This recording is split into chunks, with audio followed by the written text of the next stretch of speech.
C'était un hiver particulièrement rigoureux lorsque j'ai pris la décision qui allait bouleverser mon existence. J'avais accepté ce poste, une promotion inespérée, dans une région reculée que je connaissais à peine. L'entretien s'était déroulé des semaines plus tôt, sous un soleil trompeur. Mais le jour de mon déménagement, le ciel était d'un gris d'acier, lourd et menaçant. Le village où je devais m'installer était niché au creux d'une vallée oubliée, loin des grands axes routiers. La recherche de logement avait été laborieuse. À distance, je n'avais trouvé qu'une seule option viable, une vieille maison en location, isolée en lisière de forêt. Je m'étais convaincu que ce charme rustique serait une parenthèse agréable pour une année, le temps de m'acclimater. Je ne me doutais pas que cette maison deviendrait le théâtre de mes pires angoisses. Le 1er décembre, j'ai chargé mes dernières affaires. La route fut longue et hypnotique. La pluie battait le pare-brise avec une régularité soporifique, transformant le paysage en une aquarelle floue. Je ne m'arrêtais qu'une seule fois pour faire le plein, dans une station-service déserte où le vent sifflait lugubrement entre les pompes. Lorsque j'arrivais enfin à destination, il était plus de 21 heures. Le village, que j'avais imaginé pittoresque, semblait mort. L'éclairage public était défaillant, projetant des ombres étirées et vacillantes sur les façades fermées. Pas une âme qui vive, pas un véhicule en mouvement. J'avais l'impression de pénétrer dans un décor de théâtre abandonné, une ville fantôme figée dans le temps. Je continuai ma route pendant encore 5 longues minutes avant d'atteindre le quartier résidentiel. Ma nouvelle demeure se dressait là, au bout d'une allée de gravier, coincée entre 2 terrains vagues envahis par les broussailles. C'était une structure modeste, aux murs défraîchis, qui semblait absorber la faible lueur de mes phares plutôt que de la refléter. En coupant le moteur, le silence tomba sur moi comme une chape de plomb. Je sortis de la voiture, frissonnant sous l'air glacial. J'avais vendu la quasi-totalité de mes meubles avant le départ, ne gardant que l'essentiel. Je n'avais avec moi qu'un matelas gonflable, quelques cartons de vêtements et une lampe de poche. L'intérieur de la maison sentait le renfermé, un mélange d'humidité ancienne et de poussière qui me prit à la gorge dès l'entrée. Le plancher en bois massif gémissait sous chacun de mes pas, comme s'il souffrait de ma présence. L'agencement était simple, un vaste salon vide qui résonnait étrangement, une cuisine désuète et un long couloir sombre menant aux 2 chambres du fond. L'électricité fonctionnait, mais les ampoules nues au plafond diffusaient une lumière jaune et maladive qui ne parvenait pas à chasser les ombres des coins. Je décidai de m'installer dans la chambre principale, celle qui donnait sur le jardin arrière. Je déroulai mon matelas au centre de la pièce, le bruit du gonfleur électrique brisant violemment le calme sépulcral de la maison. Une fois le lit de fortune prêt, je m'assis en tailleur, épuisé par le trajet et la tension nerveuse du changement de vie. C'est à cet instant précis que je l'entendis pour la première fois. Ce n'était qu'un craquement. Un son bref, sec, venant de l'autre bout de la maison, probablement du salon. Je me figeai, retenant ma respiration. Mon esprit rationnel prit immédiatement le dessus. Les vieilles maisons travaillent. Le bois se dilate et se rétracte avec le changement de température. C'était logique. Pourtant, une petite voix primitive au fond de mon cerveau me murmurait que ce bruit était différent. Il ne sonnait pas comme le bois qui travaille, mais comme le bois qui supporte un poids. Je me levai, attrapant ma lampe de poche, et m'avançai dans le couloir. Le faisceau lumineux dansa sur les murs nus. Le salon était vide, désespérément vide. Rien n'avait bougé. Je vérifiai la porte d'entrée, verrouillée à double tour. Je fis le tour des fenêtres, close. « Tu es fatiguée, Élise », me murmurai-je à voix haute pour me rassurer. « C'est juste le stress. » Je retournai dans la chambre, éteignis la lumière principale et me glissai sous ma couverture. L'obscurité était totale, dense, presque palpable. Je fermais les yeux, cherchant le sommeil, espérant que le lendemain, sous la lumière du jour, tout me semblerait plus accueillant. La fatigue finit par l'emporter et je sombrais dans un sommeil sans rêve. Je ne sais pas combien de temps je dormis. 1 heure, 3 heures. Ce qui me réveilla ne fut pas un bruit, mais une sensation. Cette impression viscérale, animale, d'être observé. J'ouvris les yeux. Le noir était absolu, si profond que je ne pouvais même pas distinguer le contour de ma propre main devant mon visage. Le silence était assourdissant, amplifiant le battement frénétique de mon cœur contre mes côtes. Je restais immobile, tétanisé, essayant de rationaliser cette terreur soudaine. Et puis, le bruit revint. Crac. C'était dans la chambre, juste devant moi. Une vague de glace traversa mes veines. Ce n'était pas la maison qui craquait. C'était le son distinct d'une latte de parquet qui s'enfonce sous un pas lent et mesuré. Quelqu'un était là, dans le noir, à moins de 2 mètres de mon matelas. Je cessais de respirer. Mes poumons brûlaient, mais je n'osais pas prendre une inspiration de peur que le sifflement de l'air ne trahisse ma position. Même si je savais pertinemment que l'intrus savait où j'étais. Il m'écoutait dormir. Un deuxième craquement se fit entendre, légèrement plus à gauche cette fois. Il se déplaçait. Il contournait le matelas. La panique montait en moi, une terreur pure et liquide. Mon esprit tentait de trouver une échappatoire, mais mon corps refusait d'obéir. Était-ce un rêve? Une paralysie du sommeil? Soudain, je perçus un autre son, bien plus terrifiant que les pas. Une respiration, lente, sifflante, irrégulière. Elle venait d'au-dessus de moi. Je sentis une odeur âcre, un mélange de vieux tabac et de terre humide, envahir l'espace autour de moi. Il n'y avait plus aucun doute. Il y avait un homme debout dans ma chambre, dans l'obscurité totale, qui me regardait. 4 craquements rapides suivirent, s'éloignant vers la porte de la chambre. Puis, le silence revint, encore plus insupportable. Était-il parti? M'attendait-il dans le couloir?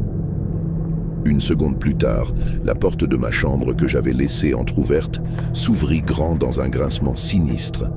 Un ray de lumière lunaire, filtrant par la fenêtre du couloir, découpa une silhouette. C'était une ombre massive, voûtée. L'homme se tenait là, dans l'encadrement, sa forme se détachant contre le gris du couloir. Je le vis tourner la tête vers moi une dernière fois. Je ne pus distinguer ses traits, seulement la lueur d'un regard indéchiffrable. D'un coup, l'adrénaline brisa ma paralysie. Au moment où la silhouette se détourna pour courir vers le salon, je bondis hors de mon lit. J'entendis ses bottes lourdes frapper le sol du couloir, puis le bruit violent de la porte d'entrée qui s'ouvrait à la volée. Je me ruais sur l'interrupteur, inondant la chambre de lumière, mes mains tremblant tellement que je faillis rater le bouton. J'attrapai mes clés de voiture et mon téléphone, courant hors de la maison sans même prendre le temps de mettre mes chaussures. Dehors, la nuit était toujours aussi hostile. Je m'enfermais dans ma voiture, verrouillant les portières, et démarrai en trombe, m'éloignant de cette maison maudite aussi vite que le moteur le permettait. Ce n'est qu'une fois arrivé au centre du village, sous la lumière d'un lampadaire, que j'eus le courage d'appeler la gendarmerie. Les gendarmes arrivèrent 20 minutes plus tard. Je les accompagnais, restant en retrait pendant qu'ils inspectaient les lieux. Ils trouvèrent la porte d'entrée grande ouverte. Ce qu'ils découvrirent ensuite me glaça le sang bien plus que la rencontre elle-même. Dans le grenier, accessible par une trappe discrète dans le plafond du couloir, ils trouvèrent un sac de couchage sale, des emballages de nourriture récents et une chaise placée juste au-dessus d'une petite fente dans le plancher.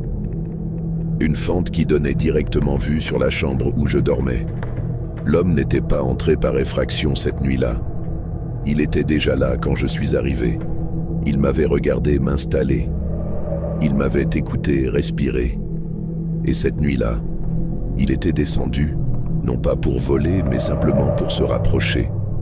Je n'ai jamais passé une seconde nuit dans cette maison. Le propriétaire a accepté de rompre le bail sans discussion.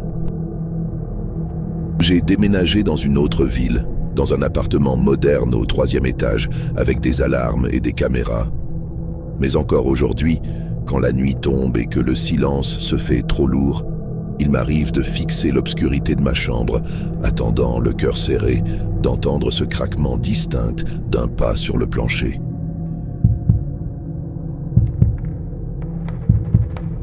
Je venais à peine de m'installer dans ma nouvelle maison, légèrement à l'écart de tout. Le trajet depuis mon ancien logement était court, pourtant l'endroit donnait l'impression d'être hors du monde.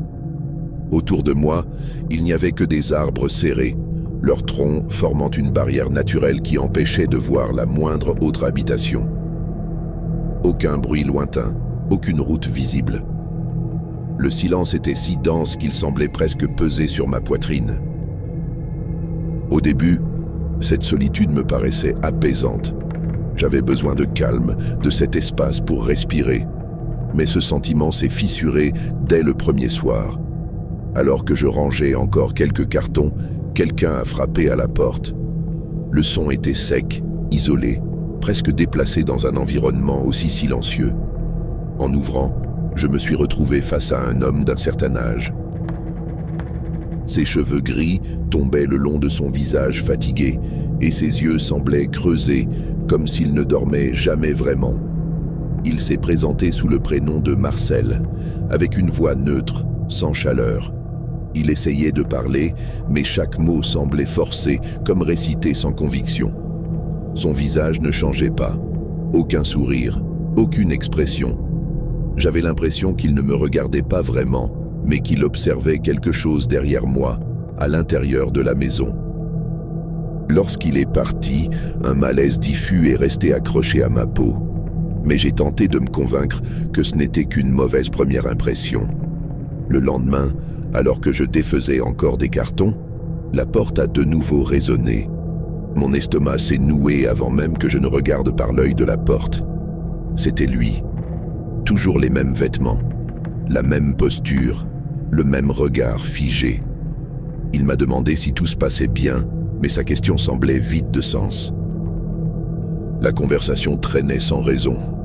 Il parlait lentement, s'arrêtait, reprenait, comme s'il cherchait simplement à prolonger le moment. Plus les secondes passaient, plus je sentais mon corps se tendre. J'ai fini par mettre un terme à l'échange, prétextant être occupé. Lorsqu'il est parti, j'ai verrouillé la porte, mon cœur battant trop vite pour une situation aussi banale. Je n'ai pas eu le temps de me calmer. La troisième fois, les coups ont été différents, plus forts, plus insistants. Ils résonnaient dans le couloir comme un avertissement. Derrière le rideau de la porte, une ombre immobile se dessinait. J'ai senti ma gorge se serrer. Je lui ai demandé de partir, la voix tremblante malgré mes efforts pour rester calme. Il n'a pas répondu. Le silence qui a suivi était pire que les coups. Puis, lentement, il a frappé à nouveau. Quelque chose en moi s'est brisé. La peur a laissé place à une colère nerveuse. J'ai ouvert la porte brusquement. Il était beaucoup trop près. À moins d'un pas. Son visage était tendu, ses yeux vides, fixés sur moi sans cligner. L'air autour de lui semblait lourd, presque irrespirable. Mon regard a glissé vers sa main, partiellement cachée par son manteau. J'ai aperçu un reflet froid, indistinct, juste assez pour faire comprendre à mon instinct que je devais agir. J'ai claqué la porte de toutes mes forces. Presque aussitôt, les coups ont repris, violents, rythmés, sans un mot, aucun cri, aucun son humain. Juste ce martèlement sourd, comme s'il n'était plus une personne, mais une intention pure. J'ai appelé les autorités, mes mains tremblant au point que j'avais du mal à tenir le téléphone. J'ai vérifié chaque serrure, chaque fenêtre, retenant ma respiration à chaque bruit. Les coups ont cessé après ce qui m'a semblé une éternité. Par la fenêtre, j'ai aperçu sa silhouette s'éloigner rapidement, avalée par les arbres. Quand l'aide est arrivée, il était déjà parti depuis longtemps. J'ai tout raconté. Sa description, son comportement, son regard. Mais personne dans les environs ne correspondait. Aucun voisin ne le connaissait. Personne ne l'avait jamais vu. Aujourd'hui encore, parfois, quand la maison est plongée dans le silence absolu, je me surprends à écouter, à attendre. Car ce qui me hante le plus, ce n'est pas ce qu'il voulait faire. C'est de ne jamais avoir su pourquoi il avait choisi ma porte. L'encre de mon diplôme universitaire était à peine sèche que la réalité du marché du travail me frappait déjà de plein fouet.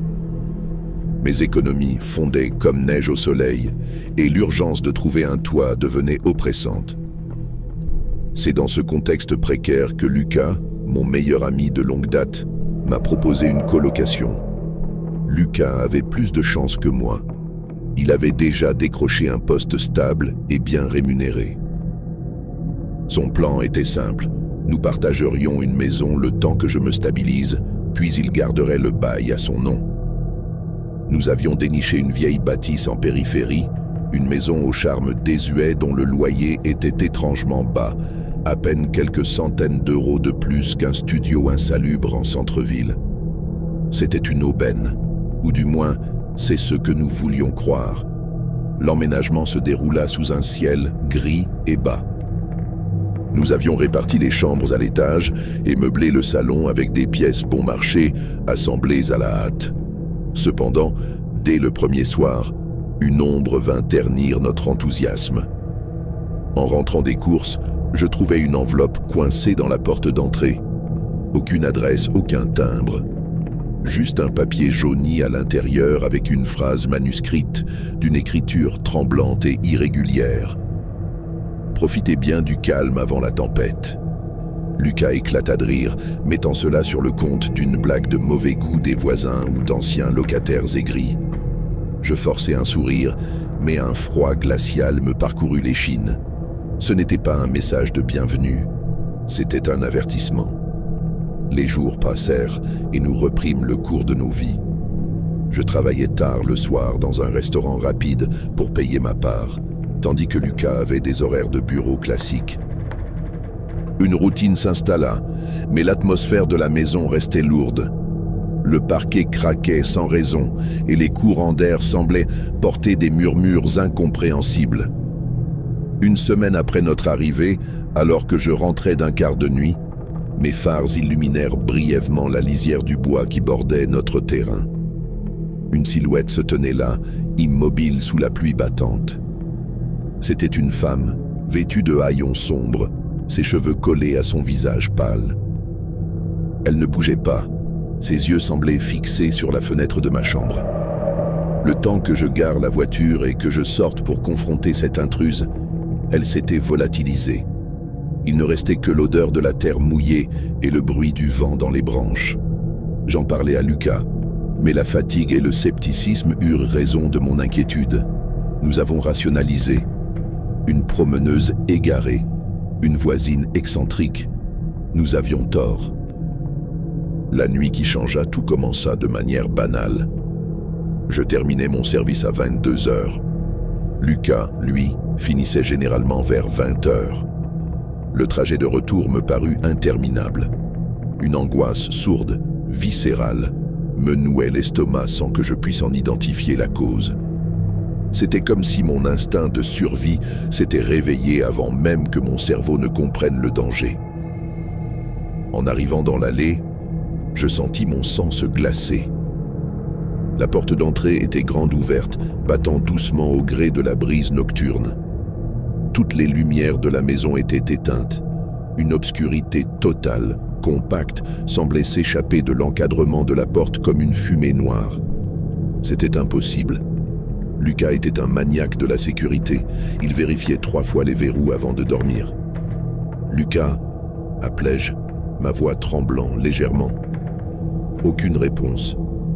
Seulement le silence.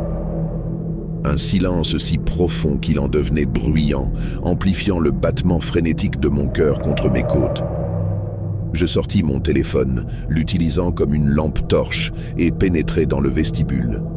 L'air à l'intérieur était différent. Il y avait une odeur métallique mêlée à un parfum rance, quelque chose de vieux et de malsain. J'envoyai un message à Lucas. « T'es où ? La porte est ouverte. » À l'instant où j'appuyais sur « Envoyer », une lumière s'alluma dans la cuisine, au bout du couloir. C'était l'écran du téléphone de Lucas, vibrant sur le comptoir de marbre. Le bourdonnement du vibreur résonna contre les parois vides de la maison comme un signal de détresse. La panique m'envahit. Lucas ne lâchait jamais son téléphone. Jamais. Je m'avançais lentement, mes sens en alerte maximale. Chaque ombre projetée par ma lampe semblait cacher une menace. Je montais l'escalier, les marches gémissant sous mon poids. Je me dirigeais vers la chambre de Lucas. La porte était entr'ouverte. « Lucas » chuchotai-je. Je poussai la porte. La pièce était plongée dans les ténèbres, mais je distinguais une forme recroquevillée dans le coin le plus sombre, entre l'armoire et le mur. C'était lui. Il était prostré, les yeux écarquillés, fixant le vide.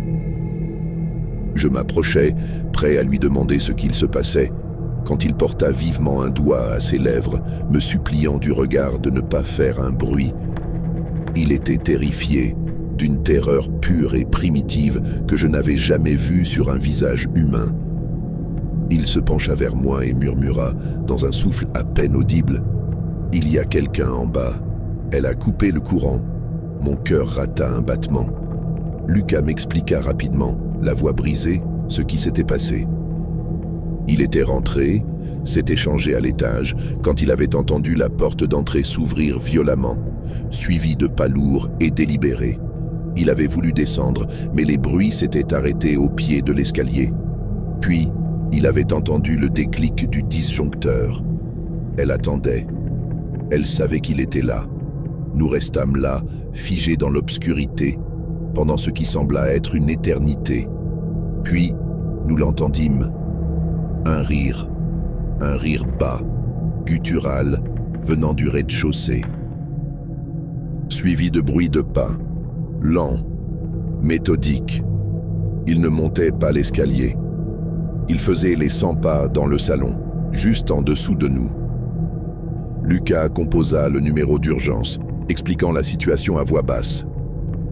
Les minutes qui suivirent furent une torture psychologique insoutenable. Chaque craquement de la maison sonnait comme l'approche de notre fin. Lorsque les gyrophares bleus illuminèrent enfin les murs de la chambre, nous entendîmes un hurlement en bas, un cri de rage pure, inhumain. Les policiers enfoncèrent la porte. Il y eut des bruits de lutte, des cris, puis le silence. Nous descendîmes, les jambes flageolantes. La femme que j'avais vue à l'orée du bois était là, menottée, maintenue par 2 agents. Son regard était fou, vide de toute humanité, mais le plus terrifiant n'était pas sa présence. C'était ce qu'elle avait fait pendant que nous étions cachés là-haut. Sur la table du salon, dans le noir complet, elle avait disposé 3 assiettes. Elle avait sorti nos couteaux de cuisine et les avait plantés verticalement dans le bois de la table, à chaque place. Elle n'était pas venue pour voler. Elle n'était pas venue pour vandaliser. Elle attendait que nous descendions pour dîner. L'enquête révéla que cette femme avait vécu dans cette maison des décennies plus tôt, avant de sombrer dans la folie. Elle pensait toujours être chez elle. Mais ce qui me hante encore aujourd'hui, ce n'est pas son histoire. C'est la certitude absolue que, pendant que Lucas était caché dans sa chambre et que je rentrais du travail, elle était là, debout dans le noir du salon, écoutant nos respirations, attendant patiemment que nous venions la rejoindre dans son délire. Nous avons déménagé le lendemain matin. Je n'ai plus jamais habité dans une maison isolée.